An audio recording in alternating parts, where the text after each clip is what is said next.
Well, hello and welcome back to another Wild to Wisdom episode.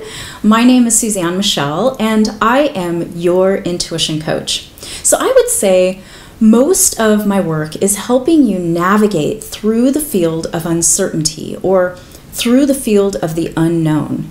And I help you do this by tapping into your intuition, shining a light on the dim lit areas of your decision-making mind so you can make smart and intuitive choices in any given moment. So I am continually challenged myself to walk my talk and do the work to actualize my intuitive life. And it's definitely not easy in the moment, but the simplicity of intuitive living gives me the freedom I desire to live wholeheartedly, and I love sharing my insights and passing them on to you. So last week, I led a local workshop here where I live, and the next day, I received a note from one of the guests who attended, and she expressed her appreciation and acknowledged the one profound takeaway from the workshop about how to deal with abandonment.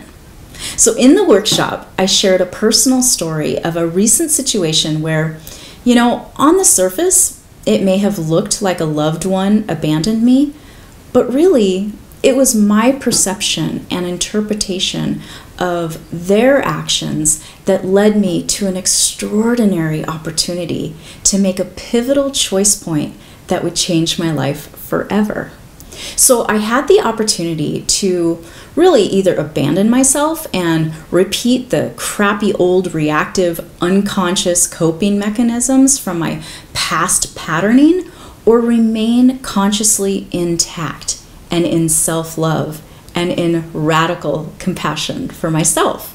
So in the past, when I had felt rejected or, felt someone had abandoned or deserted me in some way, shape, or form, whether it was, someone shirking their responsibilities or not following through on a promise, or like in this case, I was in a loving relationship and then spontaneously the other person cut all ties and communication without a reason or explanation.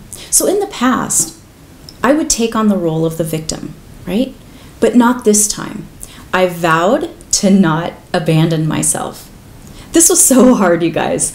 You know how you feel when you are bawling your eyes out and you feel lonely and desperate? Well, the last thing you want to do is pull yourself up and stop the insanity of perpetual patterns of self-loathing and self-sacrifice, and basically allowing the circumstance of the perceived abandonment to squish you into tiny little pieces. So not only are you experiencing the negative effects of the other person's actions or inactions, but then you beat yourself up and abandon your own self. I mean, what the heck, right? Why would we do this to ourselves? Well, I had what I would call a divine intervention. And I'm not going to go into the details because I really don't want to relive those negative parts of the experience, but I do want to share the light that came from the darkness. So even though I was feeling so shitty and low and up all night crying and feeling sorry for myself, even through this, in the most desperate hour of the early morning, I had what I will call a divine intervention with my soul. And as I was teetering, on the edge of self-abandonment, my soul looked me in the eyes and said, "Suzanne, do not abandon yourself this time. Yes, he left you. Yes, he said it's over. But even though you feel deserted, betrayed, rejected by him, do not abandon yourself." Okay, these words rocked my core, and I will never forget that pivotal moment to make a choice that changed my life forever. And because of this experience with my soul, I can never not know that I am loved and adored and cared for at the deepest level.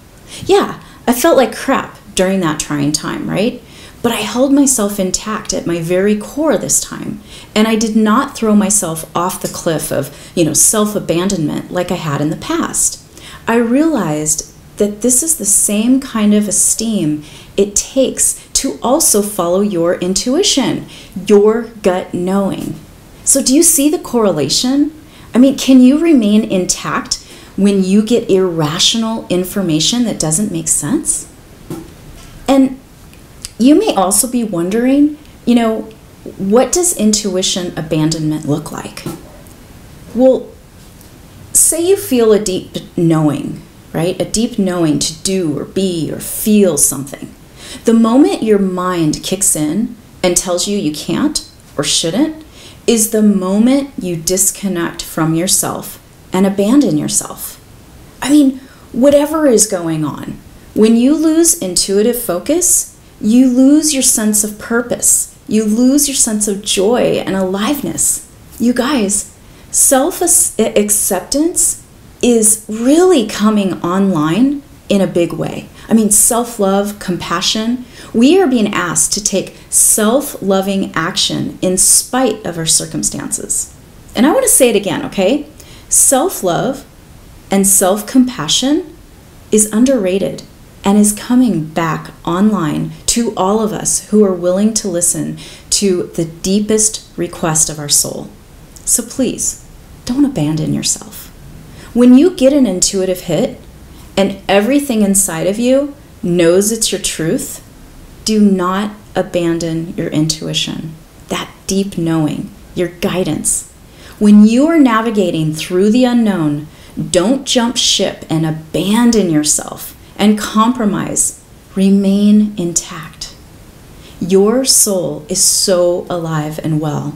No one, no person, no mind trick, no manipulative culture can stand between you and your soul, okay? You are so free to choose to never abandon yourself again.